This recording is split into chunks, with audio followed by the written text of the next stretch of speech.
पूरे के पूरे मुमरा को ग्रीन कलर से ऐसे रंगना है कि इन लोगों को यहाँ से बुरी तरह से पछाड़ के भेजना है इंशाल्लाह। नमस्कार, आप देख रहे हैं सत्ता सियासत की बात। सत्ता सियासत की बात में आज बात महाराष्ट्र की। AIMIM नेता शहर शेख के बयान पर सुमैया का पारा 7वें आसमान पर है। उन्होंने 2 टूक कह दिया है, कार्रवाई करो वरना मैं खुद थाने आ रहा हूं। आज सत्ता सियासत की विसात पर सवाल शहर शेख की नीयत पर।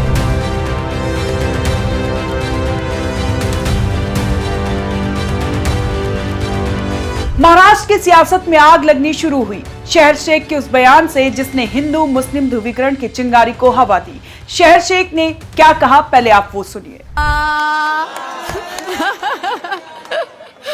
पूरे के पूरे मुमरा को ग्रीन कलर से ऐसे रंगना है कि इन लोगों को यहाँ से बुरी तरह से पछाड़ के भेजना है इंशाल्लाह।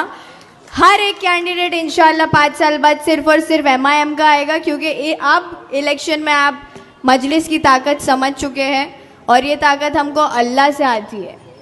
और सबसे ज़रूरी बात मैं आपको ये बताऊंगी कि उन लोगों के घमंड की धज्जियाँ उड़ाई है आपने, जिनको लगता था कि हम ताल्लुक के मोहताज हैं, बट वो लोग ये भूल गए कि हम सिर्फ और सिर्फ अल्लाह के मोहताज है, किसी के बाप के मोहताज नहीं है। शहर शेख का ये पूरा बयान महाराष्ट्र में आग की तरह फैल गया। इस पूरे बयान ने हिंदू मुस्लिम ध्रुवीकरण की चिंगारी को हवा दी, जिसके बाद बीजेपी के नेता किरीट सोमैया ने इस बयान के खिलाफ खुलकर मोर्चा खोल दिया है और पूरे मुद्दे को लेकर फ्रंट फुट पर आ गए हैं। सोमैया का सीधा आरोप है कि प्रशासन शहर शेख को संरक्षण दे रहा है। किरीट सोमैया ने चेतावनी दी है, अगर शहर शेख के खिलाफ एक्शन नहीं हुआ तो मैं खुद पुलिस स्टेशन जाऊंगा।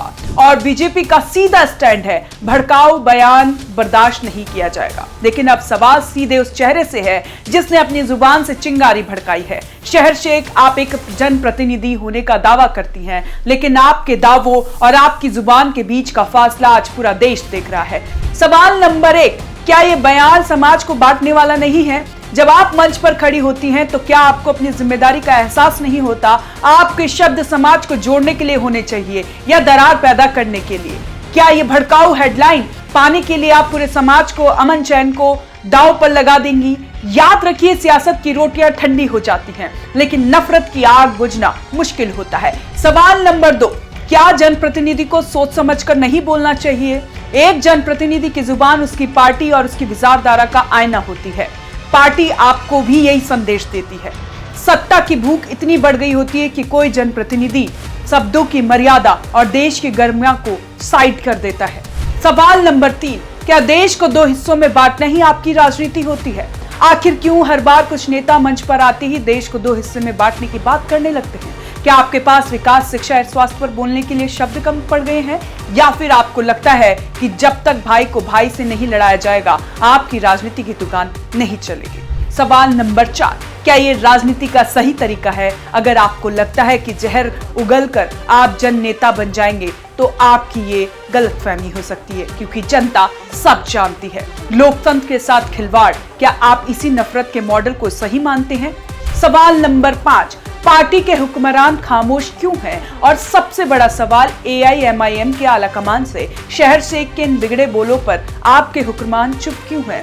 क्या इस खामोशी को आपकी रजामंदी समझा जाए? अगर ये बयान सही नहीं है तो अब तक कार्रवाई क्यों नहीं हुई, या फिर ये सब ऊपर के आदेश पर ही हो रहा है? याद रखिएगा, कानून की नजरें शायद थोड़ी देर से मुड़े, लेकिन जनता की अदालत सब देख रही है। किरीट सोमैया तो थाने जा रही हैं, लेकिन क्या आप जनता की अदालत में इन सवालों का सामना करने की हिम्मत रखते हैं? इन सब सवालों के जवाब अगर आपके पास हैं तो आप हमें कमेंट कर जरूर बताएं और देखते रहें ONG न्यूज।